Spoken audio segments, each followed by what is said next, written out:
15절까지 마가복음 16장 1절에서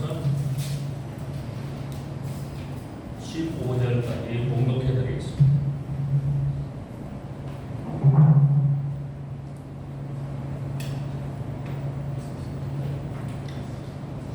안식일이 지나매 막달라 마리아와 야고보의 어머니 마리아와 또 살로메가 가서 예수께 바르기까지 향품 사다 두었다가 안식 후 첫날 매우 일찍이 해 돋을 때에 그 무덤으로 가니 서로 말하되 누가 우리를 위하여 무덤 문에서 돌을 흘려 주리요 하니 눈을 들어본 적 들서 돌이 흘려져 있는데 그 돌이 심히 크더라. 무덤에 들어가서 흰옷을 입은 한 청년이 우편에 앉은 것을 보고 놀라매 청년이 이르되 놀라지 말라. 너희가 십자가에 못 박히신 나사렛 예수를 찾는구나. 그가 살아나셨고 여기 계시지 아니하니라. 보라 그를 두었던 곳이니라. 가서 그의 제자들과 베드로에게 이르기를 예수께서 너희보다 먼저 갈릴리로 가시나니 전에 너희에게 말씀하신 대로 너희가 거기서 배우리라 하라 하는지라. 여자들이 몹시 놀라 떨며 나와 무덤에서 도망하고 무서워하여 아무에게 아무 말도 하지 못하더라. 예수께 안식 후 첫날 이른 아침에 살아나신 후 전에 7 귀신을 쫓아내어 주신 막달라 마리아에게 먼저 보이신 마리아가 가서 예수와 함께하던 사람들이 슬퍼하며 울고 있는 중에 이 일을 알리매 그들은 예수께서 살아나셨다는 것과 마리아에게 보이셨다는 것을 듣고도 믿지 아니하니라. 그 후에 그들 중 2 사람이 걸어서 시골로 갈 때 예수께서 다른 모양으로 그들에게 나타나시니 2 사람이 가서 남은 제자들에게 알리었으되 역시 믿지 아니하니라. 그 후에 11 제자가 음식 먹을 때에 예수께서 그들에게 나타나사 그들의 믿음 없는 것과 마음이 완악한 것을 부지지시니 이는 자기가 살아난 것을 본 자들의 말을 믿지 아니함이라. 또 이르시되 너희는 온 천하에 다니며 만민에게 복음을 전파하라. 아멘.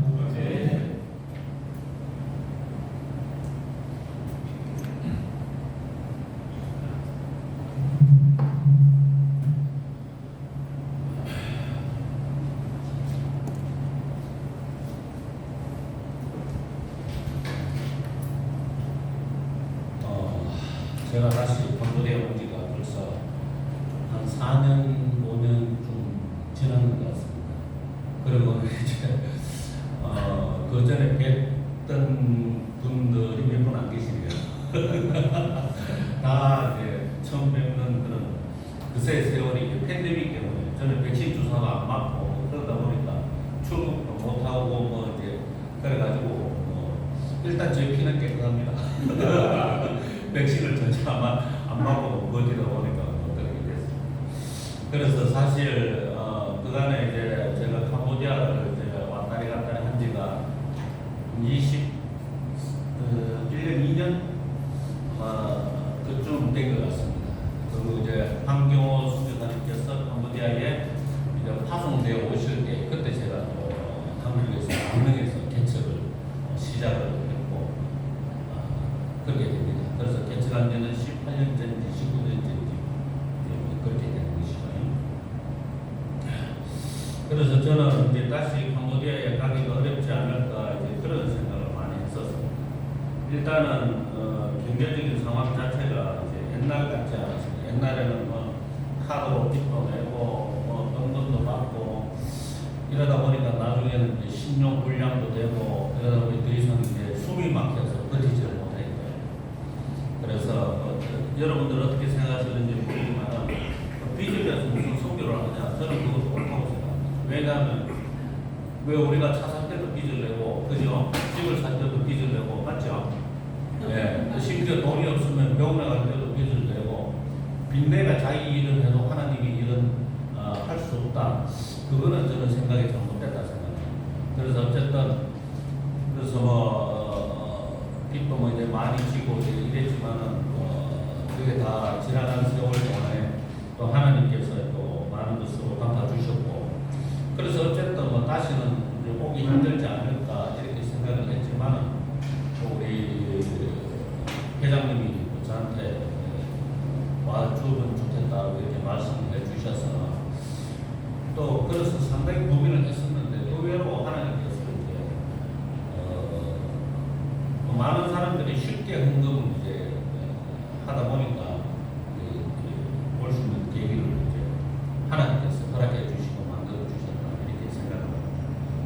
오늘 이 성경 본문 말씀에는 이제 안식일이 지나면 막달라 마리아와 야고보의 어머니 마리아와 또 살로메가 가서 예수께 바르기 위하여 향품을 사다 두었다가 안식 후 첫날 매우 일찍이 해 돋을 때 그 무덤으로 가며 이렇게 이야기를 하고 있습니다. 사실은 이 사람들도 예수님을 사랑했기 때문에 이제 향품을 바르기 위해서 매우 일찍이 해 돋을 때 뭐 새벽에 갔다 이런 뜻이 되겠죠, 그렇죠? 그런데 믿음은 없었습니다. 왜냐하면은 예수님의 말씀을 믿었더라면 갈릴리로 갔어야죠. 갈릴리로 가지 않고 이제 이 사람들은 그냥 예수님을 이제 생전에 사랑했던 그 마음으로 이제 무덤으로 간 것으로 이제 판단이 됩니다. 근데 아무 대책이 없습니다. 원래 믿음이 있는 걸로 착각하는 사람은 원래 아무 대책이 없습니다. 정말로 아무 대책이 없이 그러니까 3절에 보면 서로 말하되 누가 우리를 위하여 무덤문에서 돌을 굴려 죽이려고 하더니 그 여자 3명이 가서 돌을 굴릴 수 없을 정도로 큰 돌이었다는 그런 의미 아니겠습니까? 게다가 분명히 지키고 있었잖아요. 그 무슨 수로 그 돌문을 들고 그 가서 예수님의 시신에다가 향품을 바른다는 겁니다. 그냥 뭐 아무 생각 없이 막 질러대는 겁니다. 일단 가보자. 일단 가보자. 그래도 예수님을 사랑하는 마음이 있었으니까 그거라도 해야 되겠다. 이제 그런 것이죠. 근데 뭐 예수님의 어머니 마리아는 안 보이지만 어디 가셨는지 모르지만 어쨌든 이 여자분들은 이제 예수님의 이제 시신의 향품을 하기 위해서 갔던 겁니다.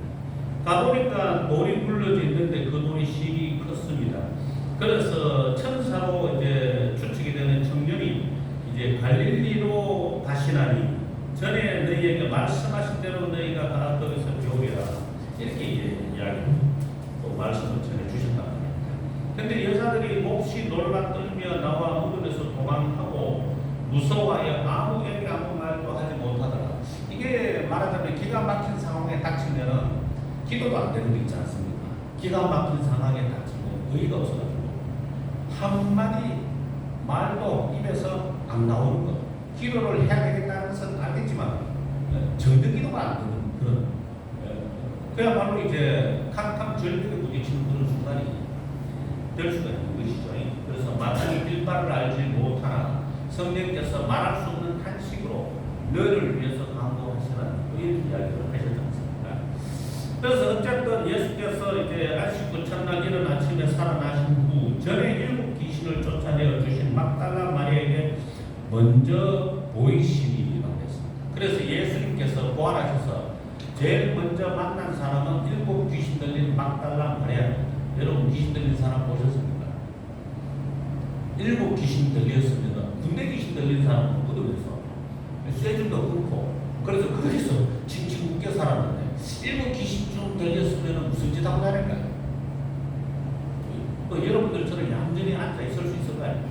7 귀신 막 벌거벗고 온 사방팔방을 막 만세 하면서 막 돌아다닐 수도 있습니다. 강릉에 그런 사실인지는 모르겠지만 전설이 하나 있습니다. 어떻게 조금 이렇게 방탕하게 살았던 여자분이 한 분이 계셨는데 어떤 남자를 만나서 정말로 살인을 나와요.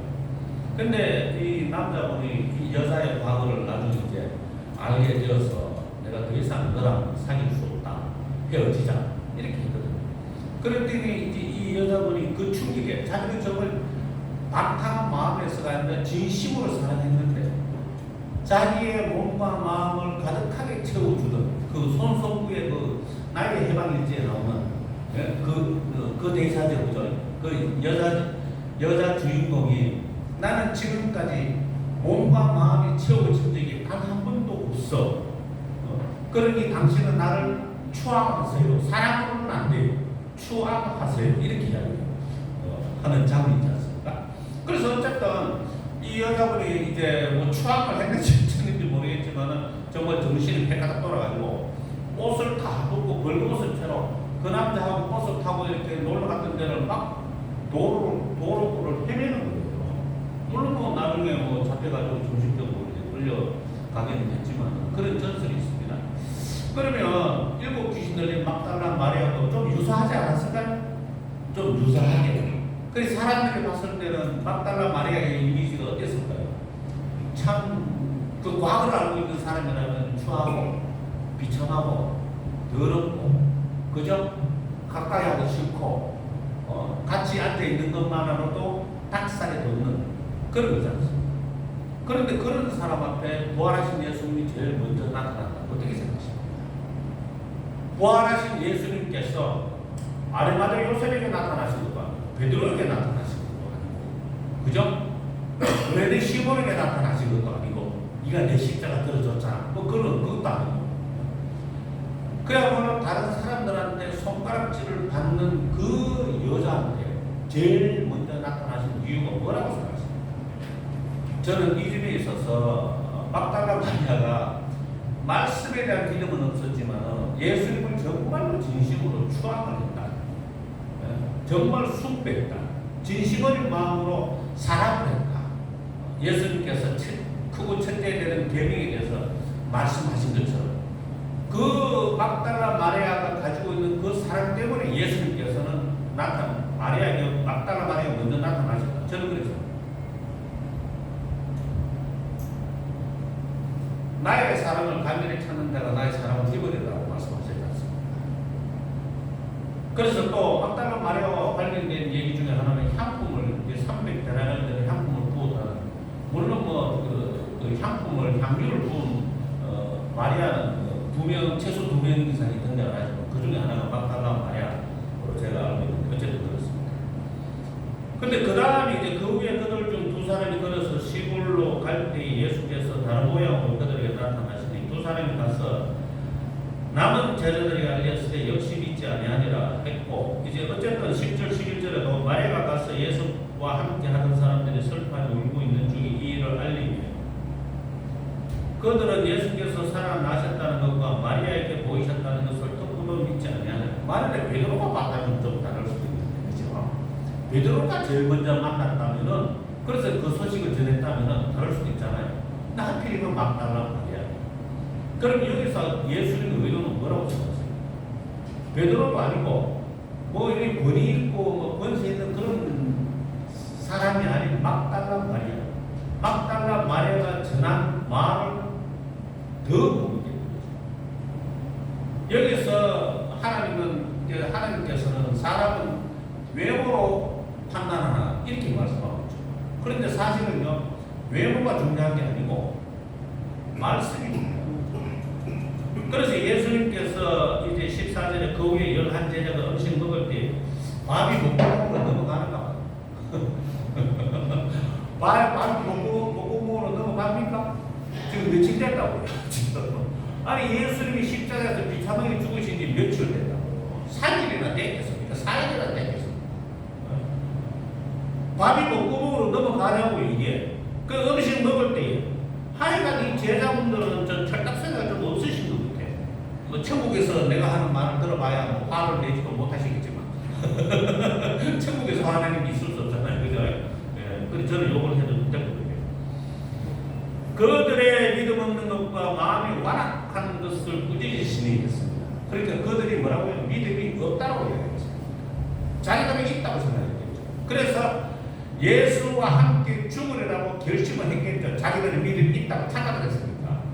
믿음으로 이렇게 색칠을 해놔놓고 바로 내 믿음이 있는 사람이지 이렇게 자의반 타의반으로 그렇게 살았으니까.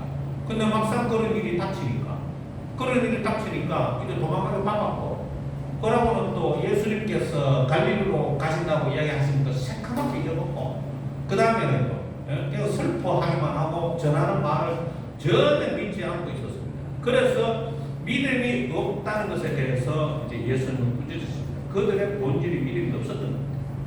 그 다음에 마음이 완악하다.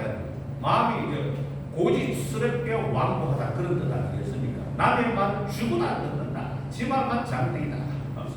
내 눈으로 보지 않는 이상은 나는 못 믿겠다. 근데 사실은 눈으로 봤어도 유령인 줄 알았어요. 그죠? 그래서 예수님께서 내 손과 발을 만져봐라 이렇게 이야기하셨잖아요. 누가 보면 뒤에 보면. 그죠? 그리고 또 뭐라고 했습니까? 그래도 안 믿으니까 그 생선 좀 까와라 해가지고 구워가지고 먹는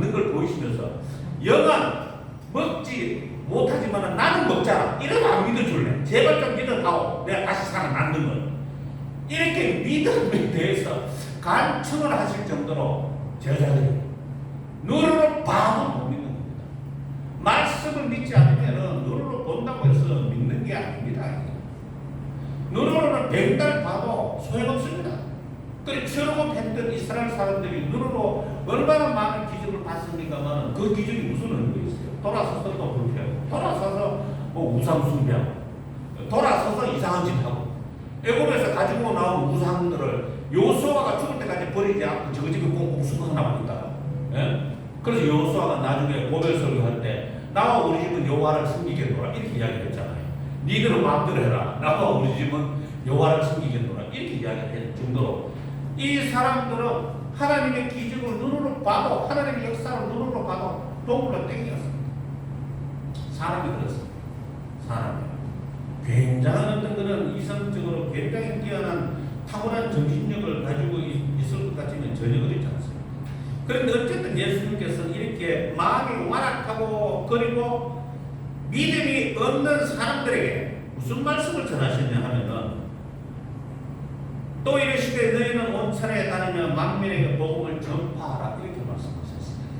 믿음이 없는 사람들, 고집이 세서 악할 정도로 마음이 완고한 사람들한테 그들에게 복음을 전파하라고 말씀을 하셨죠. 여기서 저는 이제 우리 선교사님들한테 제가 이제 드리고 싶은 말씀은요. 저도 사실 작년쯤에 다 때려치우고 싶었어요. 교회도 다 때려치우고 싶고 뭐 1년 내내 새로 오는 사람 아무도 없고 우리 목사님 없고 새로 오는 신자들 많대. 그러면 이제 거기에 대한 새로운 신자들이 오는 데 대해서 오는 그 기쁨이라는 게 있잖아요. 그죠? 근데 1년 내로 뭐 얻어 오는 사람 말고는 아무도 없어. 그러면 이게 나중에 절망이 되고 낙심이 되고 심지어 혼자서 저 혼자서 이렇게 예배 인도할 때가 있거든요. 그럼 그러면 누군가는 들을 거 아닙니까? 누가 듣겠어요? 제가 혼자 설교하는데. 아니 우리 집사람도 없고 애들도 뭐 데리고 가가지고 아무도 없어요. 정말 저 혼자. 그런데 누가 듣겠어요? 목사님 누가 들을 건데? 귀신이 듣잖아. 진짜라니까 귀신이 듣는다니까요. 그럼 뭐 제가 귀신 보고 막 욕을 했죠. 설교하면서. 야 이 더러운 귀신. 그럼 이렇게 물어볼게요. 예수님이 매장에서 설교했을 때 더러운 귀신 들린 더러운 귀신이 거기 있었습니까? 없었습니까? 있었습니다. 있었어요. 네? 이거 성경이 찾아드리면 딱 나오는데 네? 그래서 이제 마가복음 1장에 보면은 회당에서 예수님께서 가버나움 회당에서 이제 말씀을 가르치실 때에 마침 그들의 회당에 더러운 귀신 들린 사람이 있어 소리질러 이르되 나사렛 예수여 우리가 당신과 무슨 상관이 있나이까 우리를 멸하려 왔나이까 나는 당신이 누구인 줄 아노니 하나님의 거룩한 자니라. 그래 예수님이 설교하시는 자리에도 누가 있었다고요? 귀신이 있었다고요. 여러분 옆에 한번 보세요. 귀신이 같이 앉아있는지.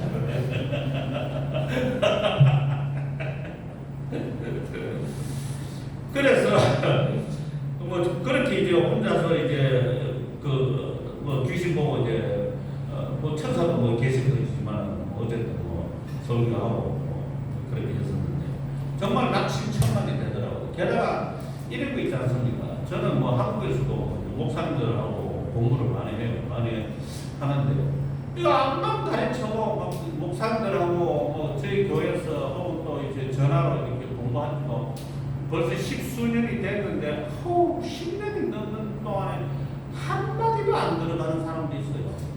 한마디도 안 들어가는 사람도 있어요. 되지도 않게 무슨 뭐라 그러더라?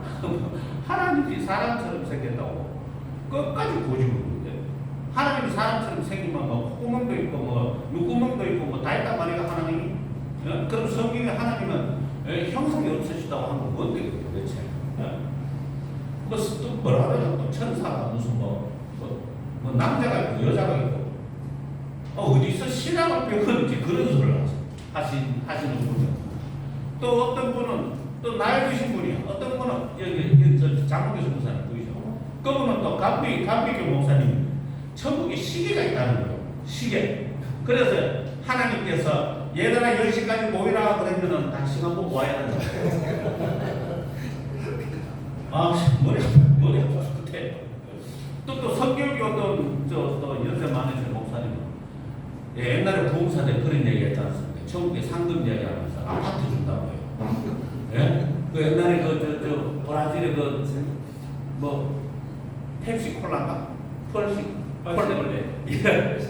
그 양반이 그런 소리 좀 이제 부흥하면서 그런 소리 했던 걸 알고 있는데. 그러니까 또 이분은 또 저 천국에 가면은 또 빌라를 준다는 거예요. 상금에 따라 빌라를 준다는 거예요. 아니 빌라를 주면은 거기에 수도를 어떡하면 또 오줌 사려면 누가 치우는데 도대체 뭐 빌라야 나 참네. 목사님 그거 아니다 하니까 자기 말을 이제 제가 그 얘기했다고 기분 나빠서 그 다음 주보다 안 오시더라고요. 상금이면 좀 때리지 마시지. 상금 이야기 하시기 전에. 참. 그래 이제 자꾸 이제 이런 일들을 이제 부딪히다 보니까 그 공부도 하기 싫고 모든 걸 다 이제 손에서 다 떠나서 목표도 다 그만두고 그냥 방랑자 신세로 뺑뺑뺑 돌면서 그냥 방탕하게 살고 말자. 뭐 어차피 이판사판 하면 이파야 뭐 그런 생각이 들었는데 갑자기 갈라디아서를 또 보다가 이런 말씀이 있는 거예요.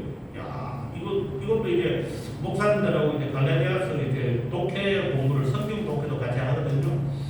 그 갈라디아서 4장 19절에 이런 말씀이 있는 거예요. 나의 자녀들아 너희 속에 그리스도의 형상을 이루기까지 다시 너희를 위하여 해산하는 수고를 하노니 내가 이제라도 너희와 함께해서 내 근성을 높이려 하는 너희에 대하여 의혹이 있습니다. 그러니까 갈라디아 교회에 일종의 이제 율법을 지켜야 구원받는다는 유대인들이 로마 전쟁이 다 퍼져 있었으니까 갈라디아 지역에도 이렇게 들어와가지고 그 교회에서 난장제를 했나봐요.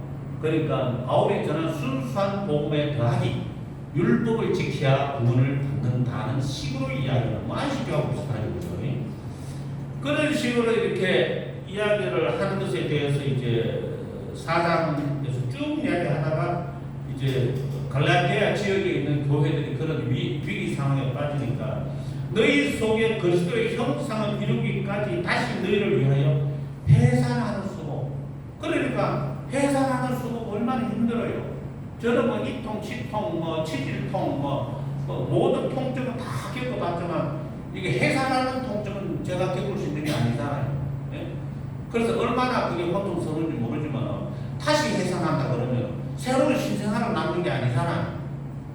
다시 이미 태어났는데 갈라디아 지역에 있는 교회로 태어났는데 이게 약간 조금 삐딱해. 그래 다시 뱃속에 집어넣어. 그래 다시 또 끄집어내.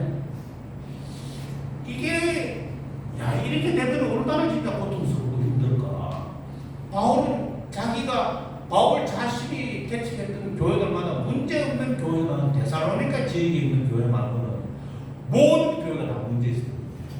모든 교회가. 그래서 늘 데살로니가 전서 후서에는 자기의 사도됐다는 얘기를 안 합니다. 사도됐다는 얘기를 사도에 대한 변명이 없어요. 근데 로마서부터 사도로 부르심을 받았다는 얘기를 계속적으로 반복하거든요. 그 중에 제일 골 때리는 교회는 고린도 교회였죠. 네? 고린도 교회였어요. 그런데 그런 교회들을 향해서 그러니까 바울이 개척했던 교회들마다 멀쩡한 교회는 한 군데도 없었어요. 여기서 우리는 중요한 진리를 발견할 수가 있는데 정말로 이 세상에서 가장 친절한 서비스맨은 누구겠어요? 정말 친절한 서비스맨은요. 서비스를 정말로 잘하는 존재로 24일 넘들이 존재하면서 모든 것을 풀 서비스로 막 서비스해 주는 존재는 사탄이죠. 우리는 자야 되는데 꿈속에서 나타나가 무섭지 뭐 이런 거 잠도 편안하게 못 잘라. 또 교회 가야 되는데 설거지하고 와야지 또 이렇게 이제 친절하게 뭐 다른 일을 할 걸 성경 좀 읽어야 되겠다 하는 게 다른 거 문제라 하고 또 가르쳐 주지. 기도해야 될 시간인데 하면 기도는 마음을 정리하고 그래가지고 이렇게 조용하게 앉아서 기도해야지. 그렇게 정신머리 없이 기도하면 안 돼. 하면서 또 친절하게 코치해줘. 그래 결국 기도 못하게 만들고 결국 성경 못 읽게 만들고 내가 그래도 저 사람을 한때 관용을 베푸고 용서를 베풀어 줘야지 하는 마음을 딱 묻는 순간에 아니야 잘 생각해봐. 저 새끼 그러다가는 너를 호구할 거야 하면서 관용도 못 베풀고 이해도 용서도 못하게 만들고 얼마나 중요합니까? 우리가 주님의 말씀대로 살아가지 못하도록 얼마나 열심을 다하는지 몰라요. 그러니까 교회들마다 막 사탄이 막 그 쫄개들을 막 사람으로 변장한 쫄개들을 보내가지고 날짜표를 만들어 놓는 거야. 막. 제대로 가면 안 되니까. 자기랑 같이 가야 되니까 지옥에. 자기랑 같이 가야 되니까. 그런 마귀를 이기려면 우리가 성령 충만 받는 수밖에 다른 방법이 뭐 있습니까?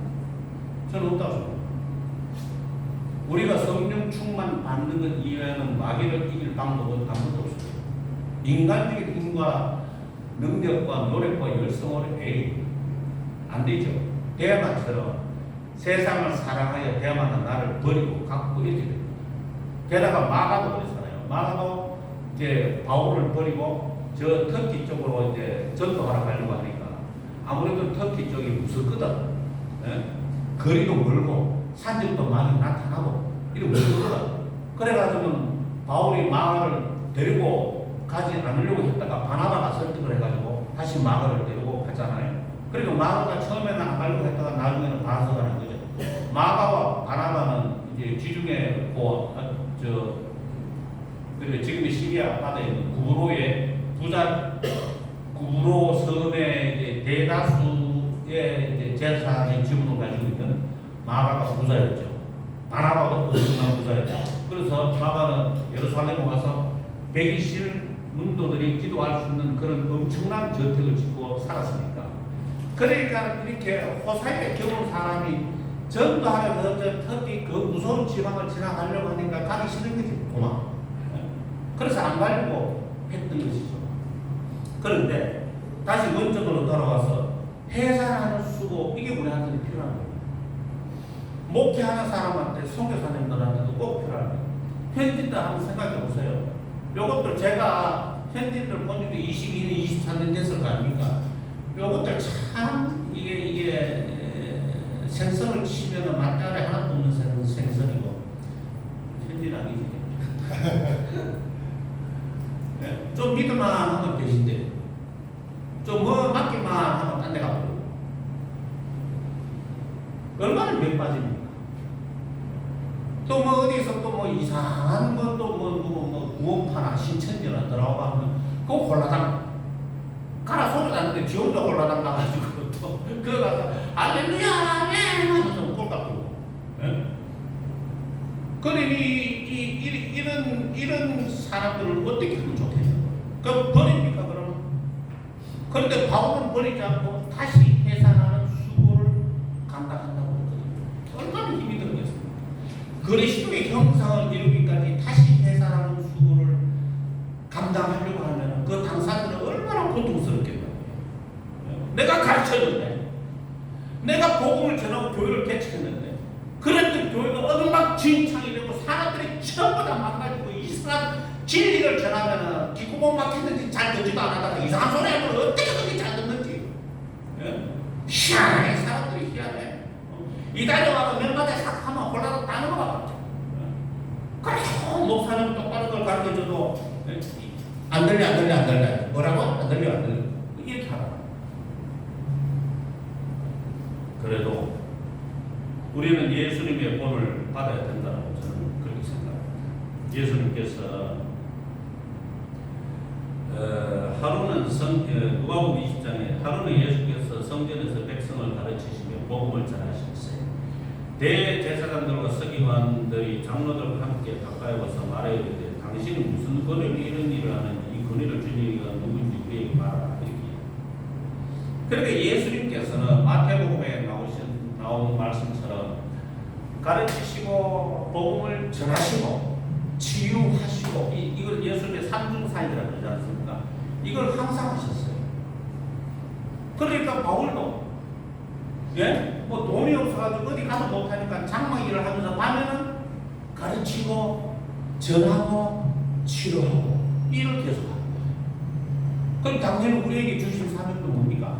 다시 해산하는 수고가 뭐냐? 가르치고 전하고 치료하고. 목사님 저는 치료하는 능력이 없는데요. 아무 치료하는 능력은 하나님께 있는 거지 나한테 있는 게 아니지 않습니까? 그냥 나는 기도만 해주면 되죠. 낫게 해주시고. 사실은요 정신병이 모든 육신의 병의 원인이잖아요. 안 그렇습니까? 스트레스가 만병의 원인이 저는 그거 맞다고 생각해요. 저도 재작년까지 저 8층에서 개척교 하느라고 보니까 8층에서 창문 열면 바로 밑에 저 이대로 빡 이거 우울증, 불안정세 뭐 이런 게 나도 모르게 찾아오더라고요. 우울증, 불안증. 그래서 제가 지금 정신과 약을 먹고 있어요. 항우울제, 항불안증 이런 거 먹고 있어요. 뭐 스펄즈 목사님도 우울증으로 정말 고생 많이 하셨다고 했죠. 그죠? 설교 준비에 압박감이 너무 짓눌러가지고 우울증으로 고생을 정말 심하게 했어. 이제 한번 가만히 보세요. 엘리야도 우울증으로 고생 많이 했죠. 불안정세 때문에 죽게 해주시옵소서 이렇게 했잖아요. 죽기를 원하나이다. 그죠? 노아는 어떻겠습니까? 비 다 내리고 나오면 아무도 없어. 세상에 아무도 없어. 자기밖에 없어. 자기 땅속에 없는 애들하고 자기밖에 없으니까 포도나무 심어가지고 포도주 만들어가지고 술을 마시다 떡이 되도록 술을 마신다는 건 정신을 못 차릴 건데. 아무리 믿음이 좋아도 세상에 아무도 없다는 그 사실에 대해서 어떻게 감당이 되겠습니까? 예? 대화할 상대가 없는 거잖아요. 그 아담이 에덴 동산에서 쫓겨났을 때 하와하고 에덴 동산에 쫓겨나가지고 알콩달콩 했겠습니까? 얼마나 미움과 정오에 얼마나 많은 시간을 보냈는지 우리는 모릅니다. 그죠? 예? 그러니까 성경에 나타난 인물들도 하나같이 정신적으로 그 압박감을 다 이겨내는 사람이에요. 다윗도 그렇잖아요. 예? 배신당에다 사울에게 쫓겨날 때 그것을 어떻게 극복해낼 수 있었겠습니까? 그러니까 우리가 아무것도 모른 채로 그냥 가르치고 전하고 치유하고 그러니까 다른 것보다도 정신이 건강하게 해주고 정신의 병도 병 아닙니까? 육신의 병도 병이죠. 암 걸려 죽을 수도 있어요. 맞죠? 그 우울증으로 자살할 수도 있잖아요. 죽는 건 똑같아요. 그죠? 예? 정신병으로 죽든지 육신의 병으로 죽든지 병으로 죽는 건 똑같아요. 그러니까 당연히 우리가 정신병을 위해서 기도하든 육신의 병을 위해서 기도하든 항상 기도할 때마다 이 교회에서 더러운 귀신들이 나가게 해주시고 병든 자들이 고침받게 주님 역사해 주시옵소서. 그렇게 기도해야죠. 우리가 성도들하고 예배 시간에 같이 기도해야죠. 성도들하고. 그래서 성도들이 무엇을 기도해야 하는지를 스스로 알게끔 만들어주는 것도 저는 괜찮다 생각해요. 그래서 어쨌든 우리가 이렇게 하나님의 말씀을 굳이 이렇게 굳게 전하고 이렇게 하기 위해서는 사실 여러분들께서 이렇게 저한테 시간을 내주신 것에 대해서 저는 너무너무 감사하게 생각을 합니다. 이루 말할 수 없을 정도로 감사하게 생각합니다. 왜냐하면 교육받는 거 다 싫잖아요. 지루하고 짜증나고 귀찮고. 그런데 이렇게 이제 장시간을 특히나 저는 올 때마다 월요일부터 금요일 오후까지 장시간을 잡아먹었는데 그래 선교사님들 얼마나 힘드시겠어요. 저는 와주시고 너무 대단하다 생각해요. 하지만 우리가 이런 부분에서도 생각해야 될 게 요한계시록 3장 17, 18, 19절에 보면은 너가 말하기를 나는 부자라 부유하여 부족한 것이 없다 하나 내 복만 듣고 가라는 것과 누는 것과 벌거벗은 것을 알지 못하는 것 내가 너를 권하노니 내게서 불로 연다는 금을 사서 부유하게 흰옷을 사서 입어 벌거벗은 수치를 보이지 않게 하고 안약을 사서 눈에 발라 보게 하라. 사라고 사라. 게다가요 잠언 23장 23절에는 진리를 산에 팔지는 말며 이렇게 말하고 있습니다.